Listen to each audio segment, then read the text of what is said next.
এই যে দেখো, ভাইফোঁটার দিনে আমি নিজে হাতে ভাই আর দাদাদের জন্য এখানে রাইস বানাচ্ছি। তারপরে তো তার সাথে চিকেন কষা আছে, চাটনি আছে।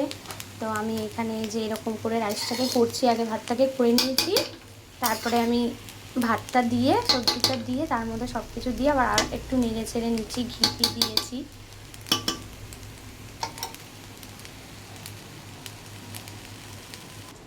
দেখো এখানে গামলাতেও কিছুটা নাবানো হয়ে গেছে, আর এখানেও কিছুটা হচ্ছে। এখানে এই যে চাটনি করা হয়েছে, এটা আমার মা করেছে। তবে এই চাটনিটা আমার দিদা যেহেতু বাবা আগে খেয়ে নিয়েছে, তো ওদেরকে দিয়েছে বলে এখান থেকে কেটে নিয়ে দিয়েছে।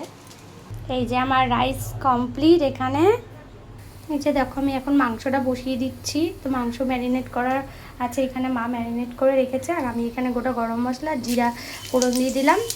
ভিডিওটা রান্নাটা করছি, কিন্তু রান্নাটা ছাড়তে মানে তোমাদের সাথে শেয়ার করবো, সেটা অনেকটা দেরিই হয়ে যাবে, কেন সঙ্গে সঙ্গে করে তো সঙ্গে সঙ্গে ছাড়তে পারবো না, এইদিকে অনেক কাজ আছে।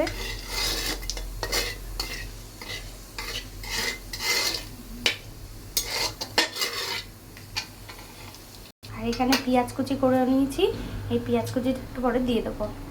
মাংসতে না আমি একটু পেঁয়াজটা বেশিই দিই, আর এটা ভালো লাগে না। এক এক সময় দিই, আবার এক এক সময় কম দিই। মাঝে মাঝে একটু রিচ করে করলে পরে তখন এই যে দিই, পেঁয়াজটা একটু বেশি করে দিয়ে দিলাম।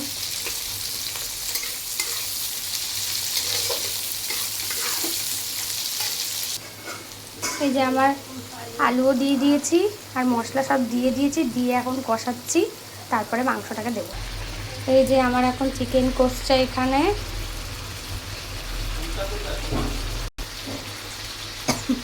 রাইসের সাথে খাবে বলে এখানে আমি চিকেনটা কষা কষা করেই করবো। দেখো বন্ধুরা, মাংসটা কি সুন্দর কষে গেছে, তেলও ছেড়ে দিয়েছে, একদম কষা কষাই করবো, কিন্তু রাইসের সাথে খাবে তার জন্য। তো চলো বন্ধুরা, টাটা।